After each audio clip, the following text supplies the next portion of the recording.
The moon hung high, swollen and blood-red, casting a grim pall over the wilderness below. Each tree stood like a sentinel in the cold night, their shadowy limbs twisting and reaching as though possessed. A cry, guttural and raw, broke the silence, and from within the shadows, Jaja felt his body betray him. Pain surged through his bones, wrenching them into new, unnatural shapes. His skin stretched, tearing through his tattered clothing as thick fur erupted along his limbs. His back arched, vertebrae cracking, pulling him down onto all fours. Each breath came ragged and feverish as his hands, now paw-like, scaly, and tipped with jagged claws, dug into the earth. His eyes burned and blazed a fierce crystalline blue as he caught sight of others around him, locked in the same horrifying metamorphosis. With a final, echoing snap, the change was complete. Where once had stood, men now prowled a horde of monstrous, beautiful creatures. Wolves with fur ranging from pitch black to ghostly white, each bristling with a barely contained rage. Their eyes flickered like flames, wild and feral. Out of the pack emerged a towering figure, a wolf with a menacing presence that stilled even the fiercest among them. He lifted his muzzle to the heavens and released a howl that pierced the night, a dark symphony of power and command. In unison, the wolves howled, their voices rising and merging with the cry of the leader, creating a sound both terrifying and enthralling. Then, as if driven by some unspoken signal, they sprang into motion, bodies gliding like shadows toward the distant drumbeat of an advancing army. One day prior, within the same forest, Jaja had been tracking an animal, his hunt marked by the fresh scar slashing across his shoulder, a wound inflicted by a creature not of this world. His every step was calculated, his spear held in readiness as he scanned the thicket ahead. A rustle of grass broke his focus. Heart pounding, he turned and met the piercing gaze of a massive bison, a creature of unnatural size, standing nearly 7 feet tall, with horns sharp as knives and hooves heavy as stone. Its eyes held him in a frigid stare, seeming to assess him just as intently. Jaja tightened his grip. "Today, I take your head," he murmured, his voice barely a whisper against the tension in the air. With a fierce battle cry, he charged forward, spear raised, and the beast mirrored his advance. But as the distance between them vanished, the bison halted with a shuddering groan, collapsing at his feet. Confused, Jaja peered down to find a large spear jutting from the beast's skull, a wound not of his making. He glanced up to see Obena atop his horse, an arrogant smirk plastered on his face. "Too slow," Obena called, dismounting with a theatrical swagger. In one swift motion, he pulled a broad sword from his belt, swung it over his head, and struck, severing the beast's head. Without a second glance at Jaja, Obena drew an arrow from his quiver, setting it ablaze before releasing it into the sky, where it trailed a streak of yellow smoke. Across the forest, other flaming arrows rose into the night, each casting trails of red smoke against the stars, a sign of hunters closing in, their signals merging in the night as a warning, or perhaps a challenge. That night, the kingdom was alive with celebration. Men raised their voices in song, and the women danced gracefully around a vast bonfire, its light flickering across the clearing and casting a warm, almost hypnotic glow over the crowd. At the center of this spectacle stood the bison's severed head, mounted upon a ceremonial pike beside the flames, a sacred centerpiece for this ancient festival, an offering to unseen forces that demanded tribute. Obena moved through the throng, his cloak fashioned from the beast's fur, his head held high as if he alone had conquered nature itself. Jaja watched from the edge, biting back his frustration as Hanu tended to the fresh wound on his shoulder. She worked with swift, practiced hands, though her gaze lingered on Jaja's face, catching the shadow of something unreadable in his eyes. He was not looking at her. Instead, his gaze settled on Mira, who danced with an effortless grace, her laughter blending with the night's melody. I could kill him, you know. He muttered, his tone laced with bitterness as he watched Obena parade about. Hanu's brows lifted in mild surprise. And what exactly do you see in her? Her tone was a shade too casual, but she followed his gaze to Mira, who, oblivious to their scrutiny, moved with an elegance that captivated more than just Jaja. Obena's eyes were fixed on her with a fervent admiration that didn't escape Jaja's notice. A dark expression clouded his face, which Hanu caught with an amused smirk as she gave the needle an extra sharp twist. Ow! What was that for? He demanded. She's promised to him, Jaja. Hanu said with blunt finality. You can't know that. He snapped, his voice rough. Don't be childish, Jaja. You know the tradition. The warrior who claims the beast's head has the right to choose any maiden in the village. She leaned in, her voice softening to a whisper. And we both know which maiden he will choose. Jaja turned away, jaw clenched, the scene before him stirring emotions he could scarcely name. It's a ridiculous custom. He grumbled. Hanu's eyes gleamed, her voice taking on a tone of quiet authority. This ritual is more than custom, Jaja. Though it occurs only once in a generation, its roots run deep. My father spoke of it as a sacred sacrifice, an offering to the Valhall, the red moon, that watches over us and grants us peace. The crowd's cheers grew suddenly louder. Jaja looked up to see Obena holding out his hand to Mira. She hesitated, glancing briefly at Jaja before accepting. The revelers roared their approval, while Jaja's heart grew heavy with resentment, and he turned sharply, retreating from the noise. In the palace hall, the atmosphere was grim. Torches lined the walls, casting a flickering light over the faces of the king, his generals, and the assembled councilmen. Before them, a table laden with untouched platters lay forgotten amid the tension. A figure cloaked in black entered, her steps echoing in the silence. One of the council members muttered impatiently, "You shouldn't keep the king waiting, Raven."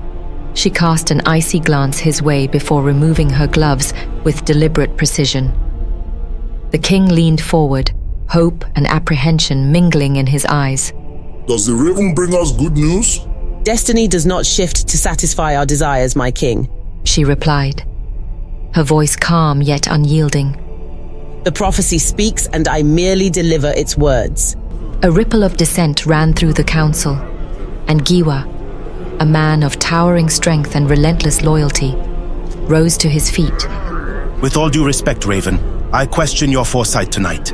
We have faced these foes countless times and have always emerged victorious. Why should tonight be any different? The king raised a hand, silencing further protests. General Makari rose, his voice quiet but firm, resonating with the authority of countless battles. Raven, your visions have safeguarded this kingdom many times. If tonight is indeed fated to end in blood, then let it be. We will fight until our fangs break and our claws are dulled. Later, Jaja stood by the riverbank, the sky above an endless sprawl of stars reflected in the dark water at his feet. He barely noticed the chill in the air, his thoughts tangled with emotions he struggled to name. A soft rustle announced Mira's presence. He turned, startled to find her stepping through the shadows, a thin shawl wrapped around her shoulders, her face bathed in moonlight. Mira? His voice softened. What are you doing here? She stopped beside him, gazing into the river, her expression thoughtful. I saw you leave the festivities. Her words were soft, almost tentative, and for a moment, they stood in silence, the night around them vast and watchful. She turned to face him, and her next words came in a pained whisper. He proposed. Jaja's face hardened, his body tense with unspoken frustration. She noticed the raw wound on his shoulder, her eyes widening. For mercy's sake, you're hurt. It's nothing. He replied brusquely, his eyes darkening as he gazed out over the water. It's nothing compared to what's here. He murmured, tapping a fist to his heart, bitterness creeping into his voice. She reached up, her hand soft against his cheek, her voice trembling with emotion. You must know that my heart belongs to you, Jaja. That has never changed. Jaja swallowed, struggling against a flood of emotion. What does it matter? He whispered, his voice rough with anguish. He brought back the beast's head. I was neither strong enough nor swift enough. She shook her head, her eyes filled with fierce determination. I care not for the beast's head, Jaja. I care only for you. He pulled her to him, their kiss soft, fragile, a fleeting refuge from the storm of the world around them. She rested her head against his chest. We could leave, she murmured, her voice barely audible over the river's quiet flow. He drew back, bewildered. Leave? Yes. She looked up, her eyes filled with an intensity he'd never seen. We could vanish before dawn, slip away while the kingdom still sleeps. Just you and me, Jaja. He shook his head, torn between desire and duty. But tradition. If we flee, they will hunt us, Mira. They will show no mercy. Her hand tightened in his, her resolve unshakable. Then let them. We could lose ourselves in the world, disappear and live in peace. With a gentleness that belied his strength, he touched her shoulders, his face somber. I would rather die than bring that fate upon you. In the shadows, a silent watcher lingered. Hanu stood, hidden beneath her cloak, her face a mask of jealousy and despair as she watched the lovers, her eyes alight with a mixture of fury and longing. Later that night, Hanu moved swiftly through the winding paths of the kingdom, her cloak blending with the shadows as if woven from the night itself. She arrived at the palace, where the guards nodded respectfully, parting to let her pass. Inside, she found General Makari waiting, his figure looming near the entrance. I assume you bring good news? He said, his tone sardonic. She tilted her head, a sly smile playing at her lips. Where's your faith, General? He scoffed, but leaned forward, intrigued. What is it? There is hope for the fanged warriors, she replied, her voice laced with mystery. A new wolf has been found. Makari's expression hardened with disbelief. A new wolf? He repeated. It's been decades since we've been able to turn a human without killing them. All attempts led to their deaths. The ritual is too powerful for any mortal's frail frame. Hanu's gaze held steady, an unsettling glint in her eyes. Fate has its ways, General. Makari's mouth twisted in a smile that was more snarl than mirth. Splendid. Take him to Slither Woods by midnight. We shall see if he can endure. And when the ritual is complete, we march. In his chambers, Jaja tossed in his sleep, sweat beading on his forehead as his mind twisted in the grip of a nightmare. In his vision, he was running through the wilderness, Mira's hand tight in his, their breaths coming quick and shallow as they stumbled over roots and branches. Suddenly, before them, stood the monstrous bison, larger, darker, and more menacing than the one he'd faced before.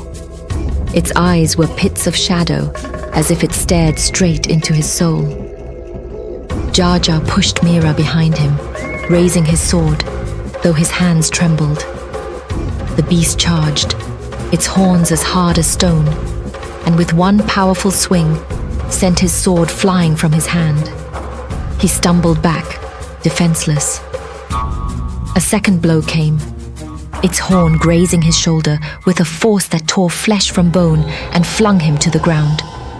Pain seared through him, his vision blurring as he heard Mira's scream pierce the night. Dizzy and weakened, he looked up, but Mira was gone. In her place stood a figure cloaked in darkness. The beast and the forest faded away, leaving only the woman, her presence thick and shadowy, as though darkness clung to her like a second skin. Her voice, a whisper that seemed to curl through the air, cut into his mind. What do you seek, young man? Jar Jar swallowed, his voice barely a breath. Who are you? The figure drew closer, moving as if floating, her face hidden beneath her hood. Without warning, she leaned in, her lips brushing against his in a kiss that sent a jolt through him. Suddenly, visions poured into his mind, himself, beaten and bloodied, as the monstrous beast ripped him apart. Mira, reaching for him but being whisked away on horseback by Obina. Desperation surged within him, filling his chest like fire. The woman pulled back, her voice a soft hiss in his ear. Follow the raven. Jar Jar woke with a start, his heart pounding as he gasped for air. Shaken, he turned to his window and saw a raven perched on the sill, staring at him with eyes that seemed to beckon. Without a second thought, he rose, grabbing his cloak and sword. As the bird flew into the night, Jar Jar mounted his horse and followed, leaving the safety of the kingdom behind. He rode hard, the raven a shadow in the sky, until they reached a secluded part of the wilderness. The atmosphere here felt thick and charged, like a place unwelcoming to mere mortals. His eyes adjusted to the darkness, and he saw figures, 30 or so, cloaked in grey, standing in a circle. At the center, one figure wore black. As Jar Jar approached, a figure detached from the shadows, striding toward him with steady purpose.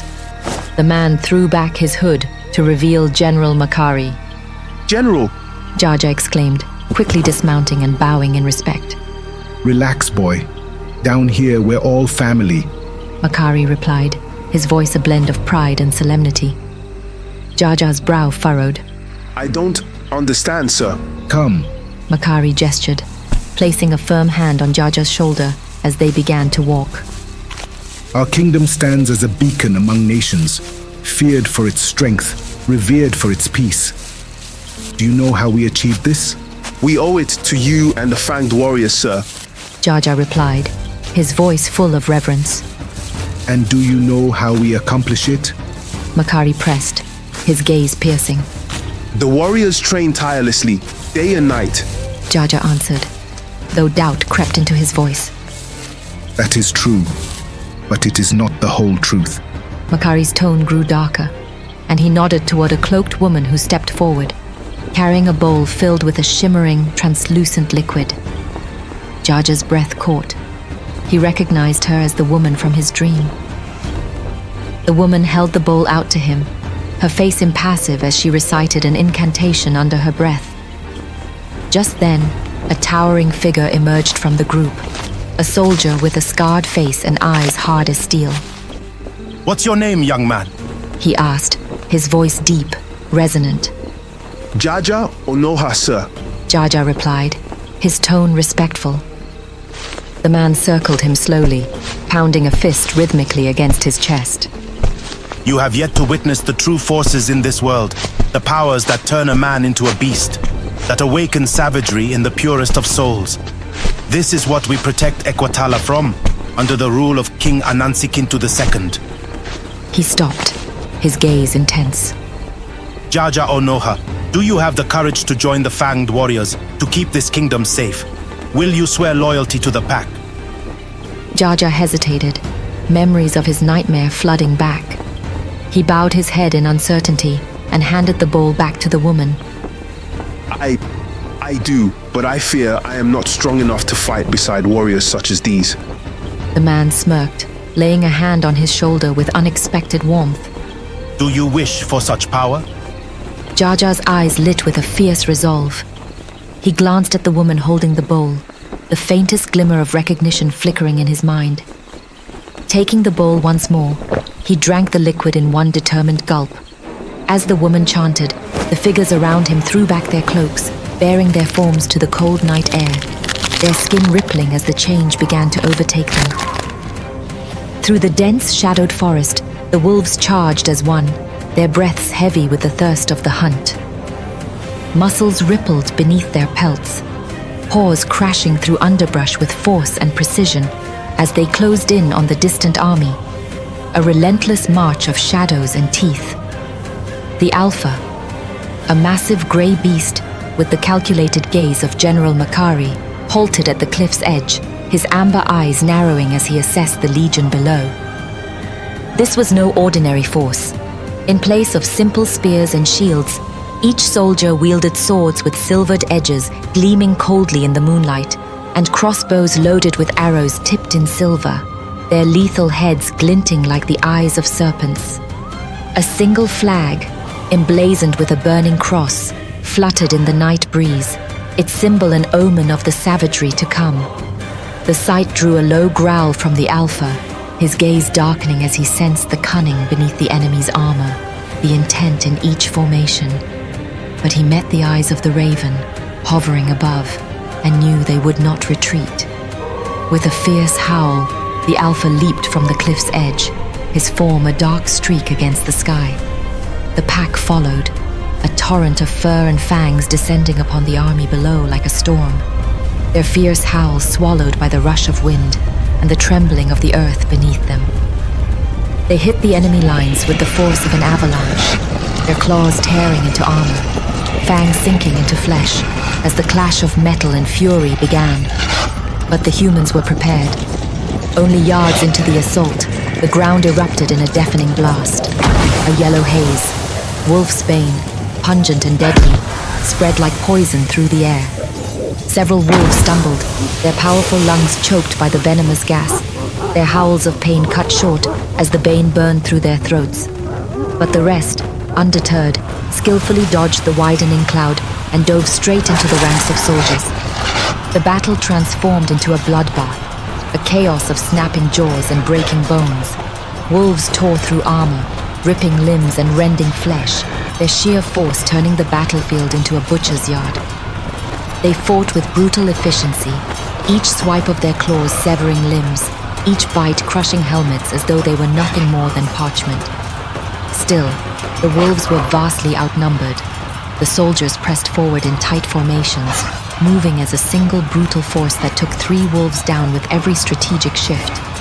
The pack was forced to scatter, each wolf forced to fight alone, surrounded by glinting swords and lethal silver. Giwa's wolf, a black beast with eyes like molten gold, caught sight of a squadron splitting off, their direction unmistakable. They were headed north, towards Equatala.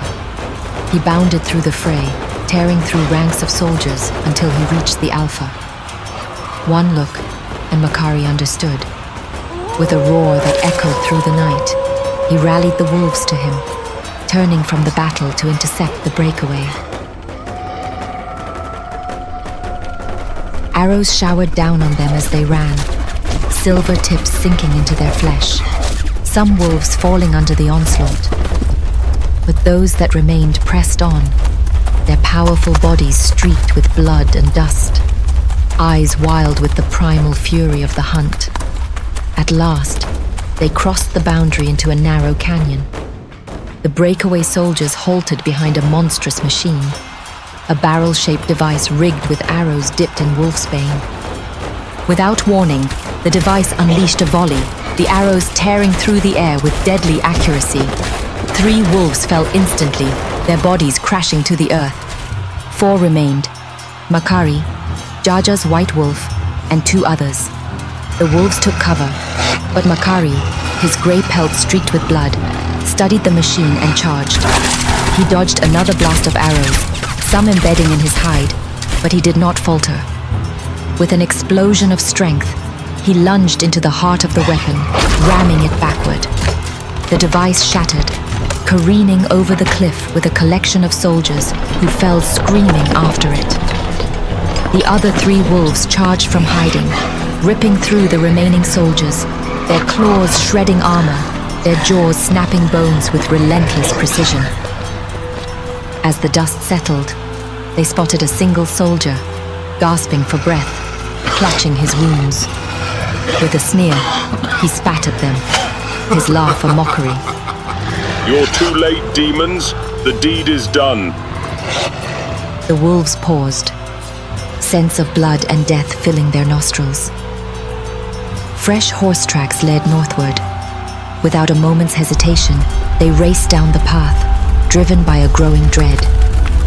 By the time they reached the gates of Equatala, they found them torn asunder, bodies of fallen guards scattered like leaves across the threshold. The white wolf's gaze darkened as he entered the city, his senses reeling from the scent of spilled blood, the sight of carnage stretching across the streets. They sprinted through scenes of horror, children, elders, their faces frozen in terror. Smoke choked the sky as buildings burned, and silver weapons flashed in every direction, cutting down any who resisted. With a rage-fueled sprint, the white wolf pushed forward, seeking the heart of the massacre. At last, he reached the small village. His body shuddered to a stop, arrows embedded deep in his flesh, his snow-white fur soaked in red. All around him lay the broken remains of the village's inhabitants, heads severed and mounted on stakes, bodies piled in grotesque heaps. Blood-soaked symbols of the burning cross defaced the walls. And then he saw her. Among the severed heads was one he recognized, a face he knew even through the horror. Mira. A low, anguished howl tore from him, filling the silent village with a sound of pure, unrestrained grief and rage. His eyes blazed as he whipped around to face the new threat. Soldiers approaching. A man on horseback at the helm. The soldier regarded him with a sneer, his gaze darkened by cruel satisfaction. Ah, the last one. With a flick of his hand, he tossed a severed wolf's head to the ground, a black-furred warrior, fallen in their defense. Bring me his head, the man commanded. A rage unlike any the wolf had known seized him, and he leaped forward. But before he could reach them, a figure crashed into him, knocking him aside. He scrambled to his feet, facing Makari, his human form battered, covered in wounds. Two soldiers hurriedly draped a set of armor over him, and a third handed him a spear, bearing the symbol of the enemy's burning cross. Believe it or not, young wolf, Makari said with a mocking smile, I feel sympathy for you. This curse, I know it too well, but mercy is a rare thing in these times. Let me release you from this suffering. He leveled the spear, preparing to strike, when a shadow dropped from above. The raven descended, transforming in a flash to reveal Hanu. She raised a hand, conjuring a force field that held the soldiers at bay, though she struggled under its strain. Her eyes found the white wolf, and her voice quavered. Jaja, listen to me. I know I have no right to ask for your forgiveness. My mistakes brought you here, but you must survive. For her. The wolf staggered, torn by fury and a sliver of clarity. But Makari's forces pressed on, breaking through Hanu's shield. With a final cry of anguish, she drove her sword through 3 soldiers before they overtook her. The wolf snarled, casting one last look of pure hatred at Makari before fleeing, his body bleeding from 100 wounds. Bring him back to me, Makari bellowed as the wolf tore through the ranks, each step an agonizing reminder of all he had lost. He ran until the screams faded, until the village lay far behind him, until he had left every trace of the battle in the past. For 20 days, he ran, haunted by the echo of Mira's death, the betrayal etched deep into his heart. Finally, his body, exhausted, crumpled to the earth, and he lay still, letting darkness consume him.